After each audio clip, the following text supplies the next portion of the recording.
Mesdames et messieurs, bonjour.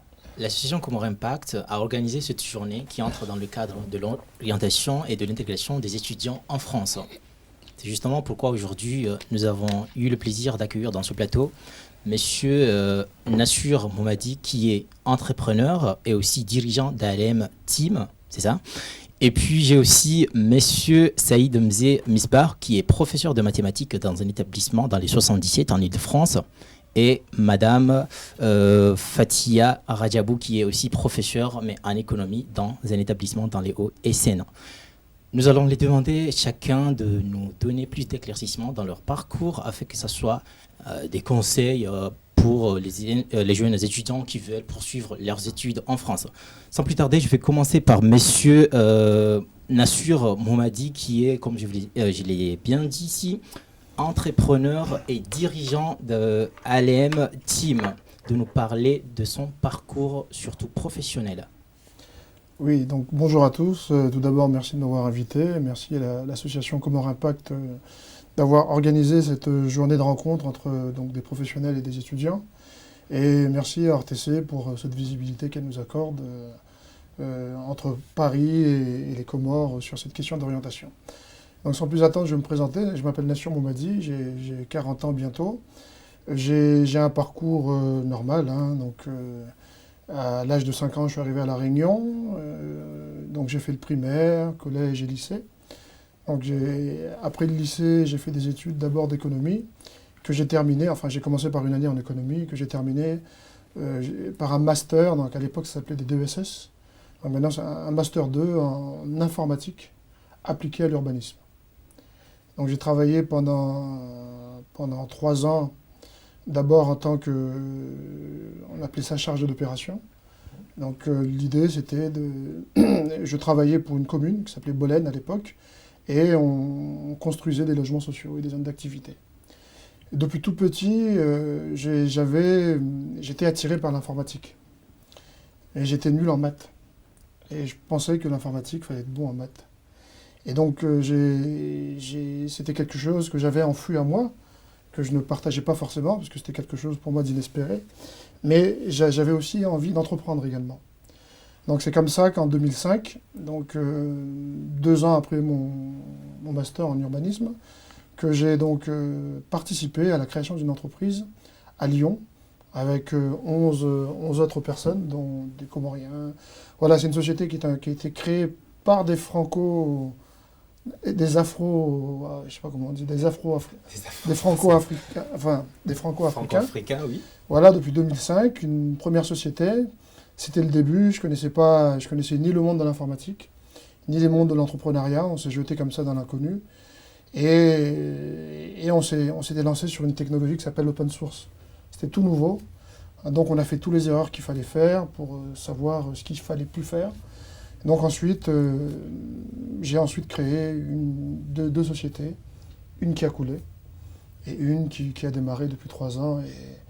Et ce qui est bien, c'est que toutes les erreurs que j'ai pu faire avant, donc aujourd'hui, on essaie de ne plus faire d'erreurs. Donc aujourd'hui, on a 2 activités dans la société. On fait du conseil et du développement pour des sociétés, PME et grands comptes. Et moi, personnellement, en plus de diriger la société, J'ai des activités de conseil en management de projet, en pilotage de projet informatique. Voilà. D'accord. Ok, sans plus tarder, je vais céder la parole à Madame Fatia Radiabou qui va nous parler également de son expérience depuis la fin de ses études jusqu'à présent. Donc, bonjour à tous. Moi, j'ai fait un master en économie. Suite à ça, j'ai poursuivi, ce master, j'avais poursuivi à Aix-Marseille. À la suite, je suis venue à Paris. J'ai hésité entre deux types de métiers. C'était soit l'enseignement, soit l'écriture. Enfin, c'était une passion. Et j'ai essayé de concilier ces deux activités en passant le concours d'enseignement. Au début, j'ai commencé par le PLP. C'est un concours qui est réservé pour le professionnel. C'est parce que je voulais connaître un peu ce monde que je ne connaissais pas du tout, la possibilité de travailler dans les lycées professionnels. Je me suis rendu compte que ce n'était pas vraiment non plus ce qui m'intéressait le plus. J'ai ensuite après passé l'agrégation, parce que c'est ce qui me permettait en fait de pouvoir avoir du temps, parce que c'est l'intérêt dans l'agrégation. C'est un concours qui permet d'avoir du temps et en même temps de pouvoir faire ce que je voulais, donc me mettre un peu plus à écrire. Donc moi, ce que je trouve intéressant dans le métier d'enseignant, c'est évidemment l'idée de transmettre, l'idée pas seulement des connaissances, parce qu'à la rigueur, on peut tous transmettre des connaissances, mais également des valeurs et des méthodes de travail, parce que les jeunes, on se rend compte de plus en plus, ne connaissent pas toujours les méthodes de travail. Donc ça, c'est intéressant de leur apporter ça. Ce que j'enseigne actuellement, j'enseigne en BTS communication et c'est comment mettre en place un projet de communication dans une entreprise, dans une agence de communication, mais dans tous les types d'organisations possibles. Donc on suit ces élèves, on leur apporte les méthodes de travail spécifiques à ce type de métier, pour être chargé de projets de communication, où il y a une variété dans les métiers de communication.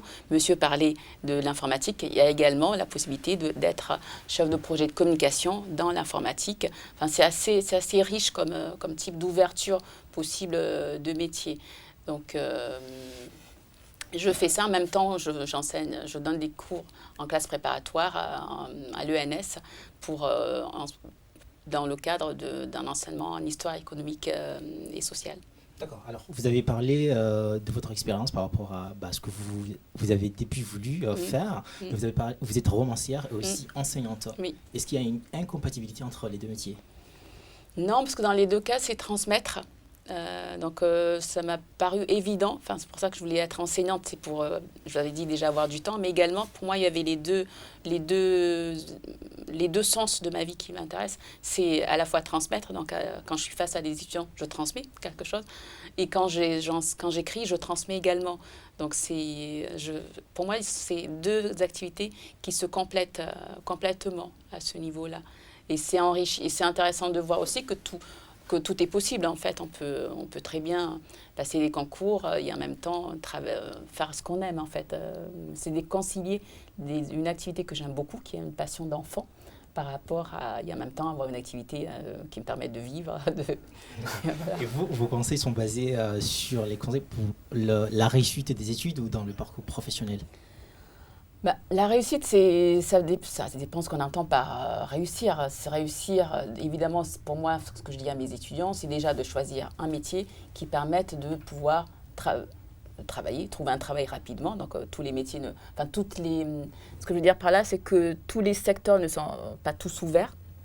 Donc, de bien choisir son secteur d'orientation, le secteur qui permette d'avoir une ouverture, des débouchés.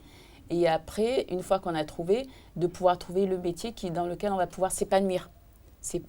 La réussite, c'est pas forcément, elle ne peut pas forcément être financière, mais elle peut être liée à l'épanouissement personnel aussi, à ce qu'on peut apporter également dans le monde, dans la vie, dans la société. Donc c'est plus dans ce sens-là que je vois le terme réussite. D'accord, c'est assez intéressant, on va retourner, mais je vais donner la parole à Monsieur Saïd Mzé Misbah qui va nous parler également de son expérience, ce qu'il a vécu jusqu'à présent. Bonjour, tout d'abord, vous remercier de cette initiative parce que c'est une belle initiative de faire bénéficier à tous les étudiants comoriens cette façon de voir les choses. Moi, j'ai fait mes études aux Comores. J'ai eu mon bac en 2002 avec une mention assez bien. Et puis après, je ne savais pas quoi faire. Je suis resté une année. On appelle ça une année sabbatique ici. Donc, le temps de chercher le métier que j'aimerais bien faire. Et puis, par la suite, je me suis inscrit en médecine. Comme j'avais des très bonnes notes, j'ai été accepté en médecine. Une fois arrivé en France, j'ai fait à peu près 3 semaines en école de médecine. Et là, je me suis rendu compte que, en fait, docteur Misbah, ça ne va pas très bien. Donc, ça ne sonnait pas très bien et j'étais pas fait pour. Donc, je suis... exactement. En fait, aux Comores, quand j'ai eu le bac, j'ai fait un bac D. Donc, et non pas un bac C, puisque là-bas, il y a un bac D et un bac C. Ici, il y a un bac S avec des spécialités à l'intérieur. Donc, on m'a dit, tu peux faire médecine. Médecine, c'est très bien. Et en plus, on gagne bien sa vie. Donc, je me suis dit, mais pourquoi pas? Ça sonne bien, docteur Misbah, non? Donc, j'ai cédé. Et puis après, j'ai eu l'inscription. Et une fois en France, j'ai commencé à aller en cours. Et je me suis retrouvé dans une amphi où il y avait à peu près... on était plusieurs groupes. Le groupe où j'étais, on était à peu près 500. Donc, c'était à Henri Mondor. Donc, je retourne à gauche, à droite. Je ne vois pas beaucoup ni de compatriotes, ni beaucoup de Noirs. Donc, il y avait aussi ce truc qui était le nombre de réussites était limité, puisque c'est un concours, donc pour les étrangers surtout. Donc, pour ceux qui ont un titre de séjour étudiant. Donc, j'ai pesé le pour et le contre et je me suis dit, de toute façon, je ne veux pas être médecin et ça ne m'intéresse pas. Donc, je suis parti m'inscrire ce qu'on appelait à l'époque un DEGMIAS, mathématiques, informatique, appliquées aux sciences, donc qui m'ouvrait plusieurs portes. Je me suis dit, il faut que je fasse ça. Donc dans la première année, c'était un peu plus difficile. Certes, les mathématiques, j'avais un très bon niveau, mais en informatique, vu que nous, aux Comores, on ne fait pas de la programmation, on n'est rien du tout en informatique, dès le premier cours, on était 2 Comoriens, je me souviens toujours d'un camarade de classe qui s'appelle Fazul. On a fait un cours en 1 heure de programmation sur Excel. C'est quelque chose de basique ici où on le fait au collège. Donc nous, c'était très difficile. Et puis après, les années ont passé. J'ai validé mon DEUG malgré les notes qui étaient moyennes au niveau de l'informatique. J'ai eu après ma licence à Paris 12 Créteil. Par la suite, j'ai commencé à voir un peu ce que je voulais faire, puisque depuis les Comores, quand j'ai eu mon brevet, j'ai donné des cours. Donc ça m'intéressait un peu.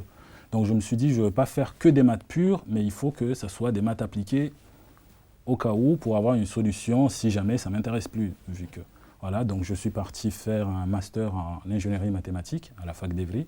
Donc après ça, on avait des stages à faire, vu que c'était un master où il fallait faire des stages soit en finance, soit en informatique. Donc j'ai choisi la banque, donc j'ai fait mon stage à AXA, où j'ai vu un peu les différents métiers.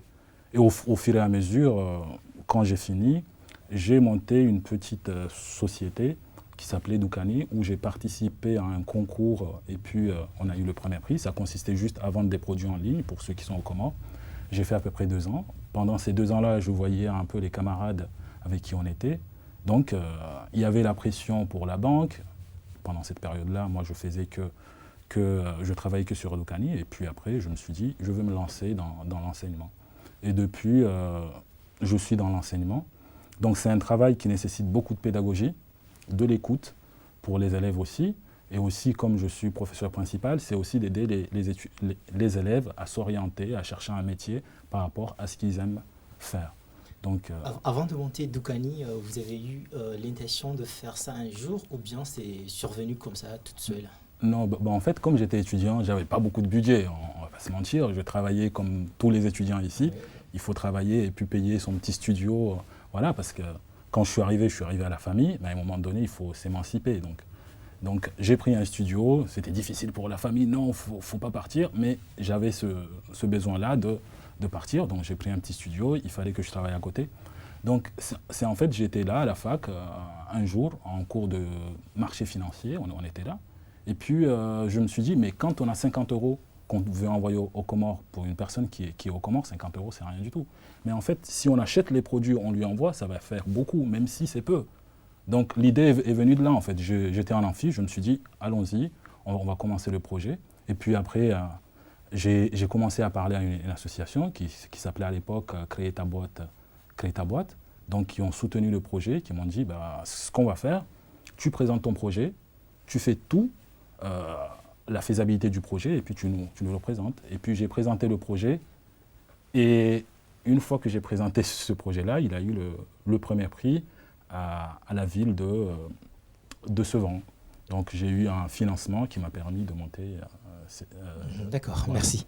Là, je vais tourner la parole à Monsieur Nassur Mohammadi Mhm. pour nous parler un petit peu des avantages que vous voyez aujourd'hui par rapport à votre formation jusqu'à présent. Est-ce que vous pouvez conseiller aux générations à venir? Qu'est-ce que vous pouvez conseiller aux générations à venir par rapport à votre formation? C'est intéressant, c'est à suivre. Il faut faire quoi jusqu'à arriver là où vous êtes aujourd'hui?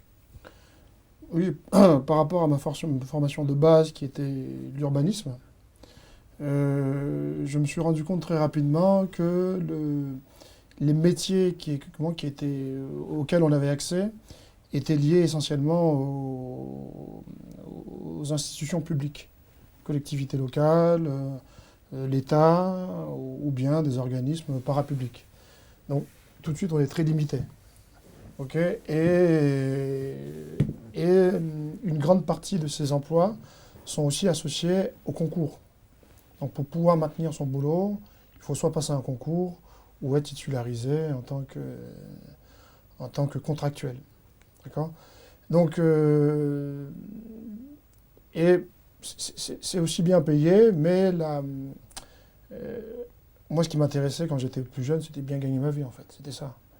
Mais j'ai constaté aussi que la progression dans les revenus en tant qu'urbaniste c'était très lent. C'était très très lent.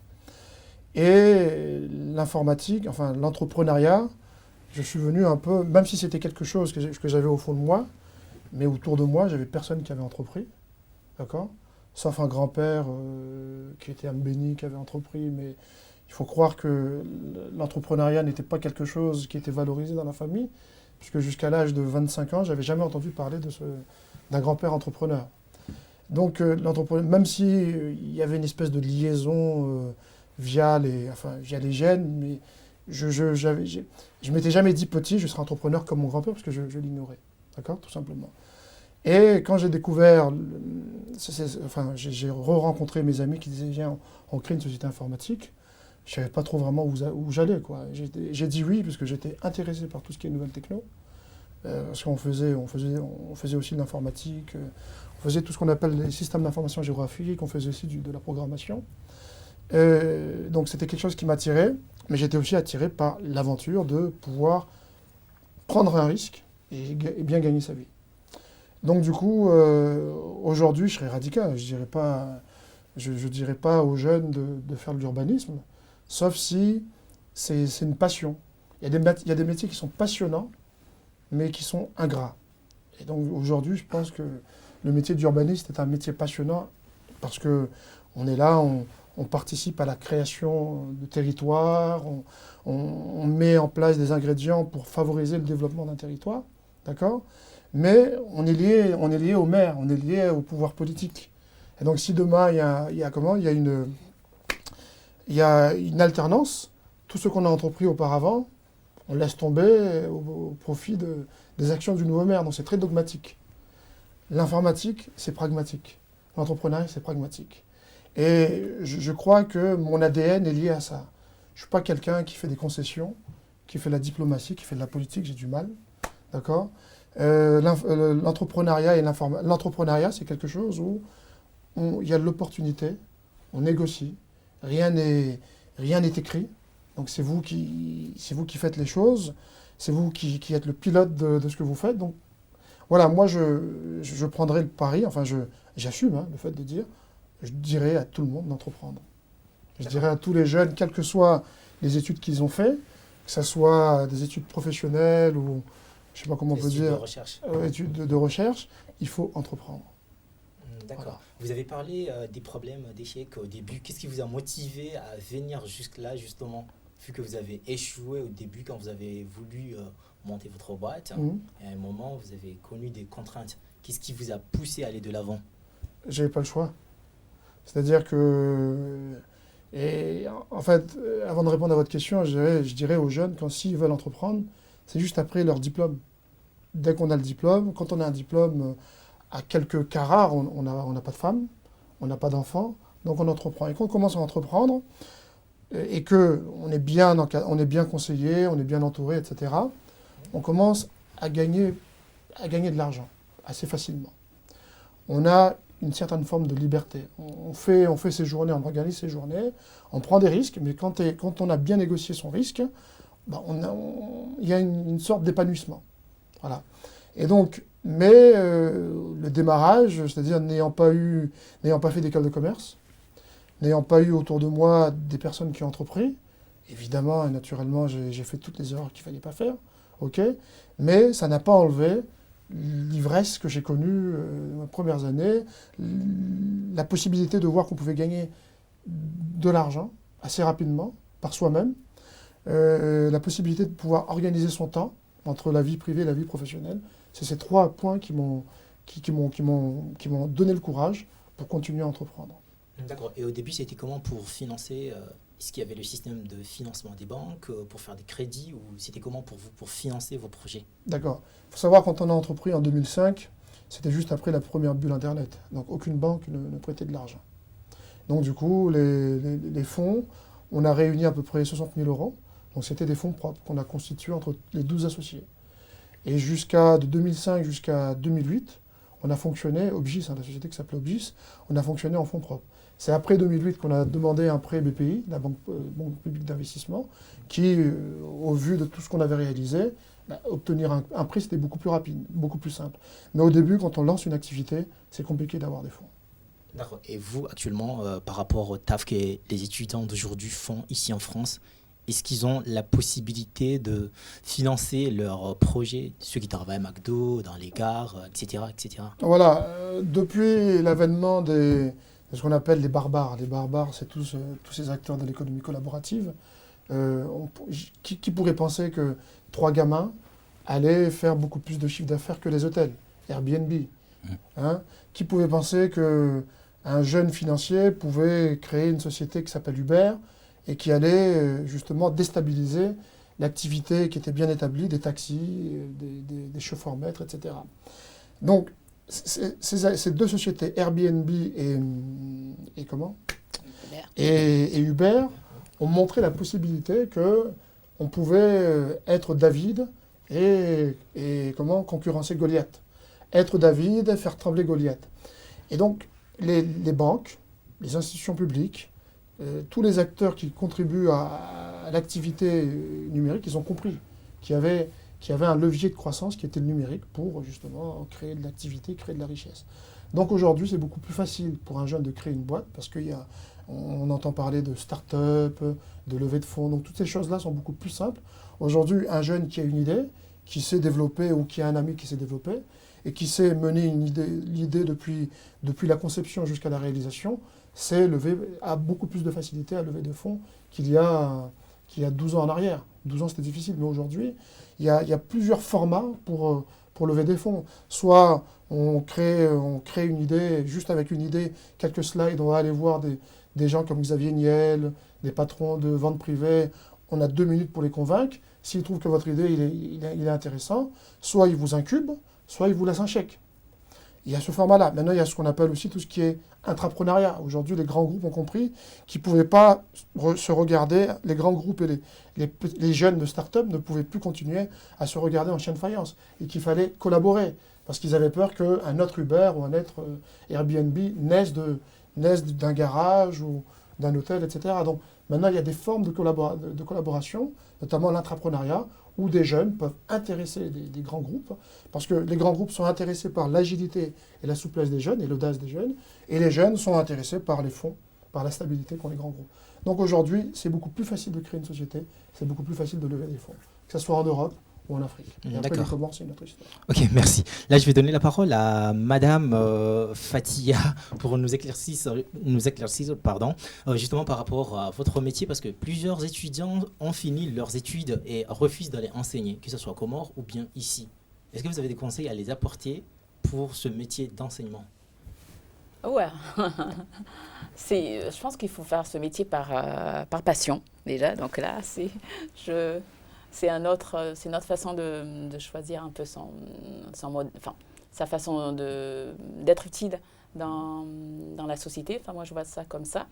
Et puis, c'est vrai que c'est un métier qui est devenu de plus en plus difficile parce qu'on a à faire face à des publics beaucoup plus difficiles.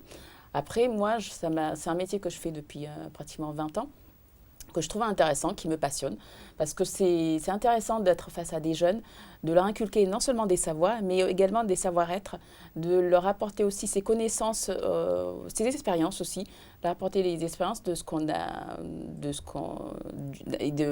notre parcours, et de leur montrer un peu la voie, parce qu'ils sont souvent perdus, moi-même quand ils sont au niveau Bac+2, ils savent pas ce qu'ils vont devenir plus tard.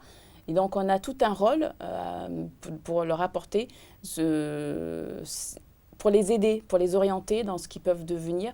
Donc, dans ce sens-là, je trouve il y a un rôle beaucoup plus intéressant, en fait, plus important du monde de l'enseignement maintenant, dans ce sens-là, que peut-être le fait d'apporter une pédagogie ou des connaissances théoriques. Donc, dans ce sens-là, moi, je trouve enrichissant. Puis, j'apprends beaucoup avec les jeunes parce que ça change. Ils se posent des questions. Ils ne sont pas rigides et fermés comme les adultes. Donc, il y a un enrichissement à ce niveau-là. Et je trouve aussi intéressant parce qu'ils se posent des questions, parce que c'est l'ouverture aussi. Donc là, on est un accompagnateur de ces jeunes dans leur devenir, de les aider pour quelle femme ils vont être, quel jeune homme ou quel homme ils vont être plus tard. Ça, je trouve passionnant. D'accord. Et par rapport au problème que vous avez évoqué là, au public, c'est-à-dire les élèves qu'on rencontre aujourd'hui qui sont un petit peu agressifs, est-ce que c'est une bonne raison pour quelqu'un qui a fini ses études de refuser d'aller enseigner? L'agressivité, je n'ai jamais connue. Pourtant, j'ai fait pratiquement tous les lycées un peu dans l'Académie de Versailles. Donc, je les connais. Mais je pense que quand on aime ce qu'on fait, quand on respecte les élèves, quelles que soient leurs origines, quelle que soit leur personnalité, je trouve que ça passe très bien. J'ai jamais eu de difficultés à ce niveau-là par rapport à des jeunes. Il faut avoir de l'écoute, il faut savoir qui ils sont, être là, transparente pour leur expliquer ce qu'on a à faire avec eux, qu'on est là pour eux. Et une fois qu'on explique ça, je trouve, dans tous les cas, dans mon cas personnel, ça se passe très bien. J'ai jamais eu de difficulté de ce niveau. J'ai jamais eu à faire face à ce que je peux entendre, ce que je peux voir dans les informations, de la violence de la part d'élèves. Parce que pour moi, à mon sens, quand on a une écoute et quand on est là pour les entendre et pour les respecter, ça se passe très bien. D'accord. Monsieur Misbah, est-ce que vous pouvez nous apporter des conseils par rapport à ce que vous avez vécu et de ce que vous êtes aujourd'hui?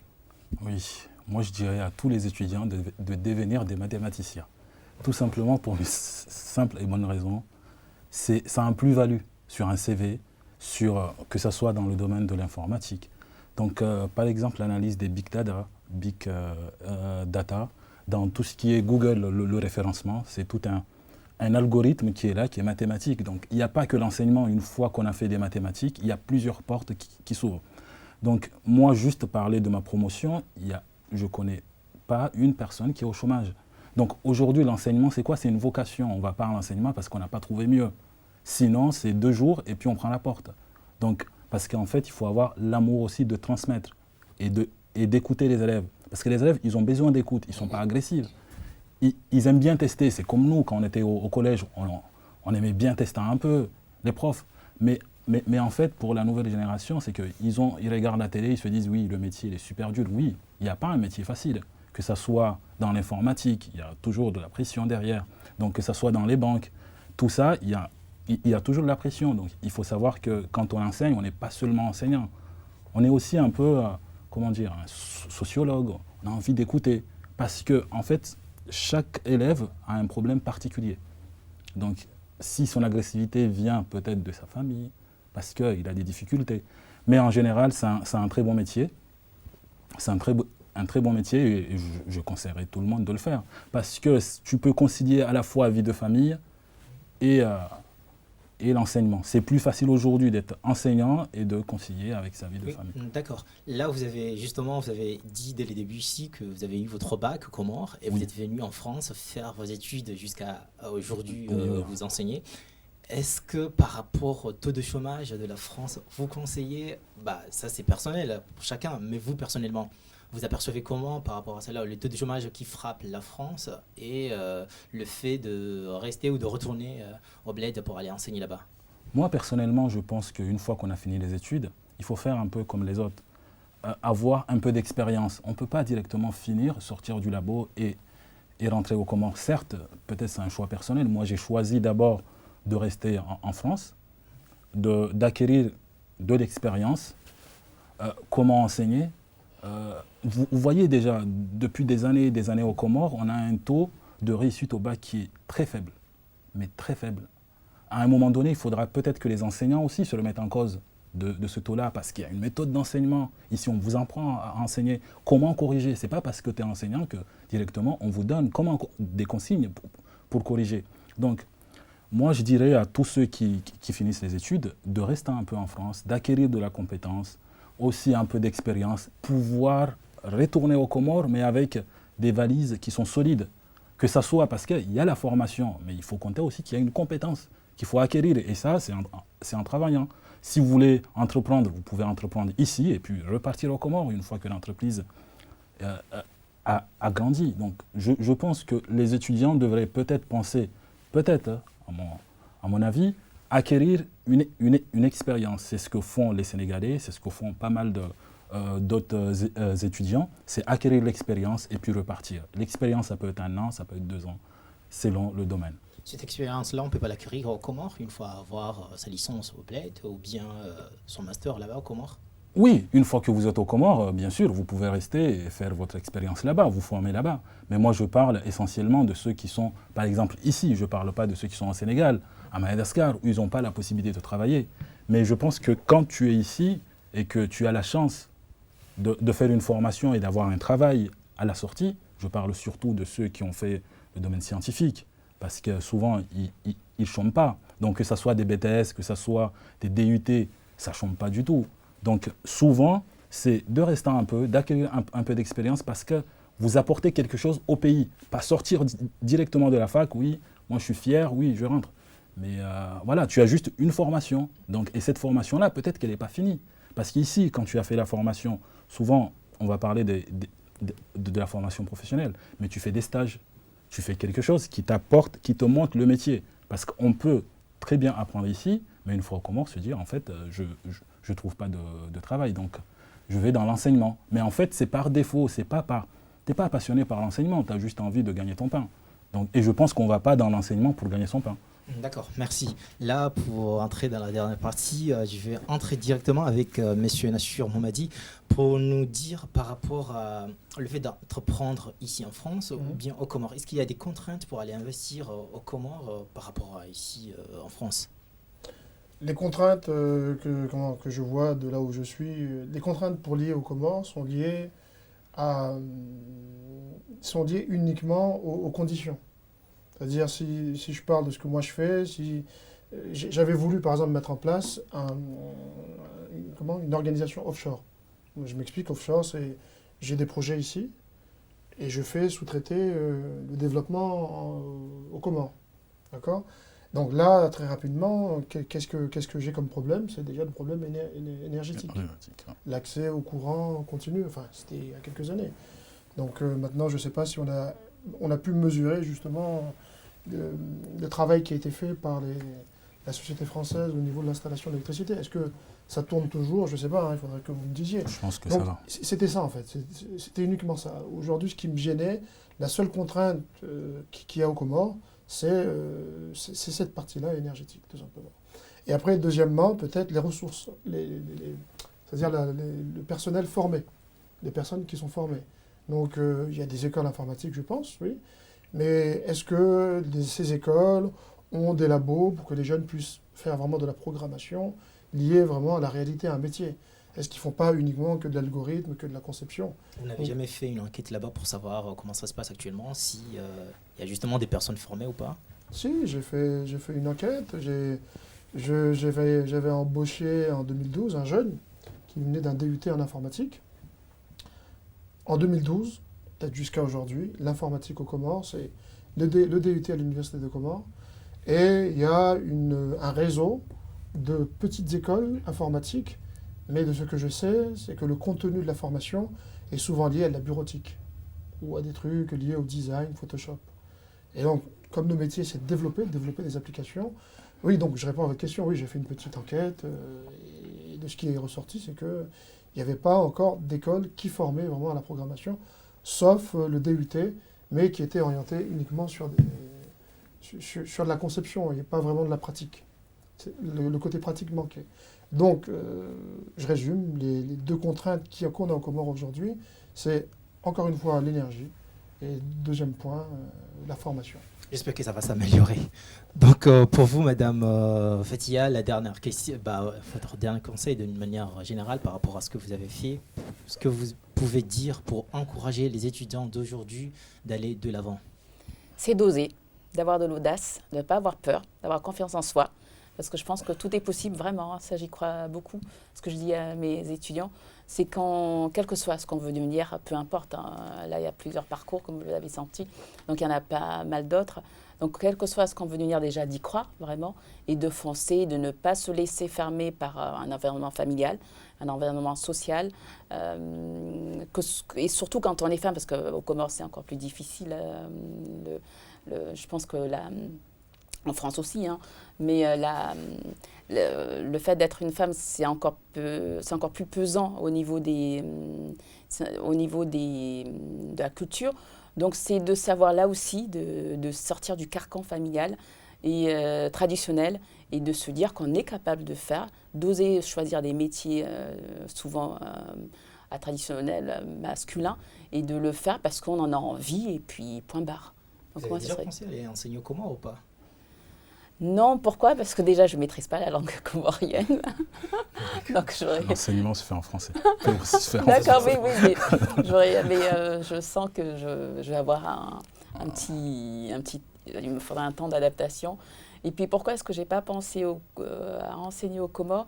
Parce que les matières que j'enseigne, c'est vraiment l'économie, enfin, au niveau historique, etc. Et je n'ai pas l'impression qu'il y a ça dans le contenu comorien, dans les formations, dans les matières. Il n'y a pas encore. C'est en 2015-2016, on a changé de programme. Voilà, donc je suis limitée à la France et c'est finalement, ça ne me pose pas de soucis parce que ça permet aussi autant aux jeunes Comoriens aux franco-comoriennes de voir que quand on est franco-comorienne, on peut s'en sortir. Et j'imagine aussi que quand on est aux Comores, de voir une franco-comorienne s'en sortir, ça donne aussi les idées, enfin ça donne aussi un modèle, vous voyez. Voilà. Hein. Quand on n'en a pas eu, moi j'en ai pas eu, j'ai dû les inventer. Mes modèles, c'était Simone de Beauvoir, c'était forcément pas des Comoriennes, parce que j'en avais pas autour de moi. Donc, ce sont des femmes comme ça qui m'ont beaucoup inspirée. L'agrégation, c'est parce que j'avais entendu parler de Simone de Beauvoir, qui était la première femme française. Je me suis dit, je vais être peut-être pas la première femme comorienne à le faire, je ne pense pas. Mais dans tous les cas, c'est trouver aussi des modèles de femmes qui puissent être inspirantes et pousser de l'avant et croire en soi, beaucoup. D'accord. Et si un jour vous voulez changer de métier, vous allez faire quoi? Écrivaine. C'est ce que je fais déjà, parce que l'idée, je vous avais dit, c'est d'enseigner parce que j'adore ça, j'adore la matière, j'adore l'économie. Et c'est une matière que je veux continuer à transmettre. Oui. Mais à la fois, moi, c'est surtout ma passion, c'est d'écrire. Et votre écriture se base sur quoi exactement, d'une manière générale? L'écriture? Oui, ce que vous écrivez. Là, mon premier roman que j'avais écrit, c'est « Je ne sais pas quoi faire de ma vie ». Voilà, donc on est en plein dedans. C'est une bonne réponse. Donc, c'est d'analyser différents parcours de femmes, pas forcément issues de la diaspora, des femmes, parce que pour moi, une femme, c'est être un peu de tout, à la fois des femmes franco-françaises, franco-comoriennes, franco-africaines, franco-maghrébines. Franco-quelque chose. Voilà, franco-quelque chose. Dans tous les cas, en fait, toutes ces femmes, cette multicularité qui existe à Marseille, que je trouve intéressant, et de voir ce qui peut expliquer que telle personne puisse réussir ou pas, ou quelles sont les difficultés qui peuvent nous envahir en fonction d'une situation ou d'un vécu ou d'un trait de caractère exact qui suit. Même c'est pas. C'était de voir, de chercher à analyser des femmes à un certain âge, entre 30 et 40 ans, qui veulent avoir, qui font un peu un bilan et savoir où elles en sont et ce qui a expliqué ce qu'elles sont devenues en fait. C'était un peu l'idée, c'était d'analyser ça. D'accord, merci beaucoup. Et vous, monsieur Misbah, qu'est-ce que vous pouvez rajouter par rapport à tout ce que vous avez dit dès le début? Moi, c'est dire aux étudiants et aux lycéens aujourd'hui de poursuivre le rêve. S'ils veulent devenir ingénieurs, il faut qu'ils travaillent un peu plus. Je pense que c'est ce qu'on peut leur conseiller. Et puis de se dire que même si vous échouez une fois, c'est pas grave. L'échec fait partie de la vie et il faut se relever et puis continuer. C'est comme monsieur Nassur. Voilà, donc dans l'entrepreneuriat, on peut des fois qu'un projet ne marche pas bien, mais on n'abandonne pas. Donc c'est comme aussi au niveau des études. Et je pense au niveau scientifique, il y a beaucoup d'avenir, que ce soit dans l'informatique ou dans les mathématiques. Il y a plusieurs portes qui sont là. Et ce n'est pas le bac qui doit vous arrêter. Le problème, c'est qu'au Comores, dès qu'on n'a pas le bac, on dit c'est fini, ma vie, elle est foutue. En réalité, non. Les universités, ils ont des diplômes qui s'appellent DAU, qui sont accessibles à ceux qui n'ont pas le bac. Donc si vous recevez votre dossier au Comores, que vous voulez venir en France, il y a une possibilité aussi de s'inscrire en DAU. C'est un diplôme d'accès aux études universitaires. Pour ceux qui n'ont pas le bac, on leur réforme pendant 2 ans et ils ont un niveau. Et pour pouvoir accéder, parce que le problème de notre pays, c'est quoi? Une fois que tu n'as pas le bac, tu es foutu. Il n'y a pas une autre porte de sortie. Alors que dans d'autres pays, une fois que tu n'as pas le bac, tu peux aussi continuer d'autres études, que ce soit professionnel. Il n'y a pas que les études générales. Il faut se dire que, par exemple, pour ceux qui ont la possibilité de venir ici, il y a plusieurs formations professionnelles. Si vous échouez en première année 2 ou 3 fois, changez de métier, poursuivez ce que vous aimez. Il y a toujours une porte de sortie. Donc, je pense pour ceux qui ont bien sûr le bac et ceux qui ne l'ont pas, il ne faut pas abandonner. C'est faire beaucoup plus d'efforts, peut-être pour l'avoir, mais si ce n'est pas possible, il faut partir du pays, chercher une formation professionnelle, se professionnaliser, parce que dans tout, en fait, celui qui fait ingénieur, son but, c'est de devenir professionnel. Donc, si vous avez un DUT ou un CAP, même un CAP électrique ou un CAP peinture, on en a besoin. Le pays a besoin de plus de techniciens que qu'autre chose. Donc, il ne faut pas abandonner. Ok, merci beaucoup. Jusque-là prend fin notre émission spéciale organisée par l'association Comores Impact. Comme je l'ai dit dès le début, il s'agit d'une émission qui entre dans le cadre de l'intégration et de l'orientation des étudiants en France. Et j'avais ici Monsieur Saïd Mzé Misbah, qui est professeur de mathématiques, et aussi Madame Fatia. J'avais aussi l'entrepreneur Monsieur Nassur Mohammadi. Je vous remercie à tous d'avoir accepté cette invitation et j'espère qu'on aura le plaisir de vous accueillir encore une fois dans ce plateau, Inch'Allah. Merci. Inch'Allah. Merci à vous.